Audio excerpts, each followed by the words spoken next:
A Constituição diz que ninguém será preso senão em flagrante delito ou por ordem fundamentada, motivada da autoridade competente. Na minha visão, com todo respeito aos que compreendem de forma diversa, e na esteira de como eu enfrento o tema na primeira turma.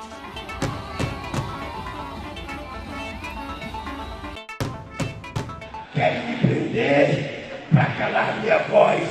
Eu falarei pela voz de vocês.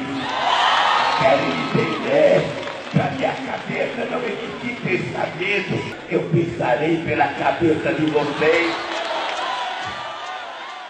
Qualquer que fosse o resultado de ontem à noite, já se esperava que fosse um resultado apertado, do tipo 6-5, como de fato aconteceu.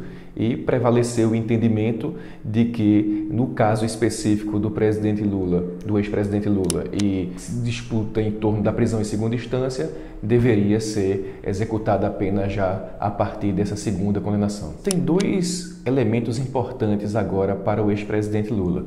Uma é a situação propriamente jurídica, processual dele, que chega próximo dos últimos recursos possíveis. Oficialmente, cabe apenas agora o último recurso, que são os embargos dos embargos, que devem ser apresentados até o dia 10, terça-feira, à segunda instância que julgou o TRF4 de Porto Alegre. Da ordem quando houver ilegalidade ou abuso de poder. A gente quer que a justiça seja feita e que Lula possa ser candidato, para comprovar democraticamente, nas urnas, o que o Brasil quer. Nós assistimos a uma verdadeira marcha de intolerância, de ódio e da ausência de democracia. Nos seus aspectos mais fundamentais, existia uma probabilidade de que esse resultado pudesse ter ocorrido.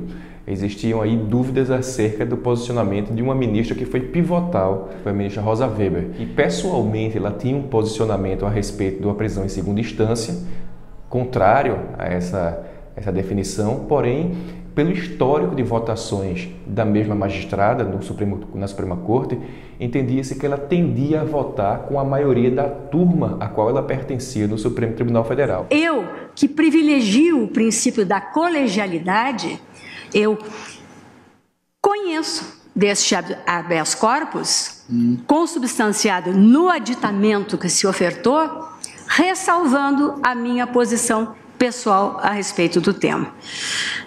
Peço vênia às compreensões contrárias e, por isso, senhora presidente, acompanhando a divergência, eu rejeito as preliminares.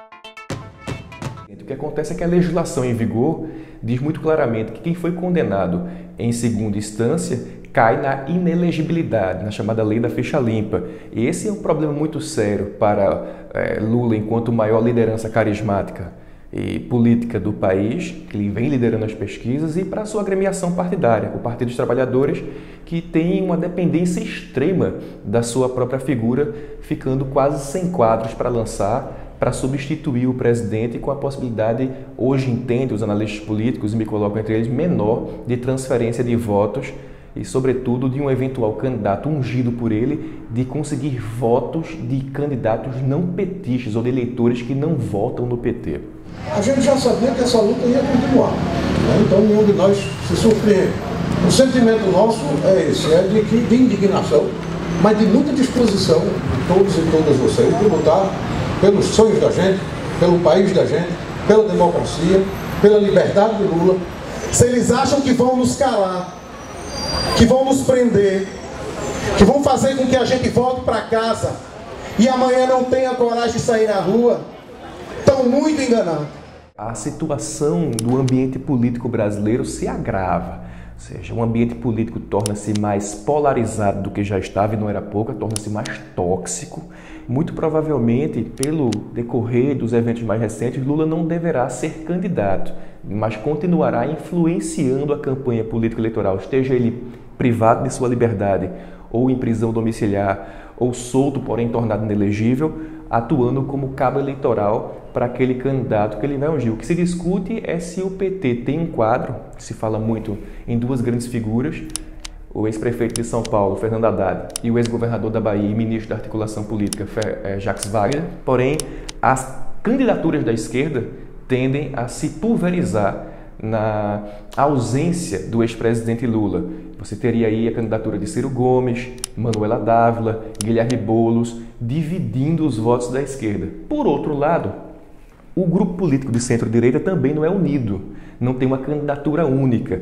E você teria aí uma candidatura mais propriamente centrista de Marina Silva, uma candidatura de centro-direita de Geraldo Alckmin e uma candidatura muito mais próxima da extrema-direita, a candidatura do deputado Jair Bolsonaro. E esse seria o quadro de um movimento eleitoral sem a participação do ex-presidente Lula. Ou seja, você teria uma quantidade grande de candidatos e uma disputa para saber quem passaria para o segundo turno contra o eventual candidato indicado por ele. Acredita-se que esse candidato que passasse para o segundo turno para disputar contra o candidato do PT chegaria à segunda parte do pleito eleitoral com alguma coisa como 15% dos votos, o que vai tornar uma disputa bastante acirrada.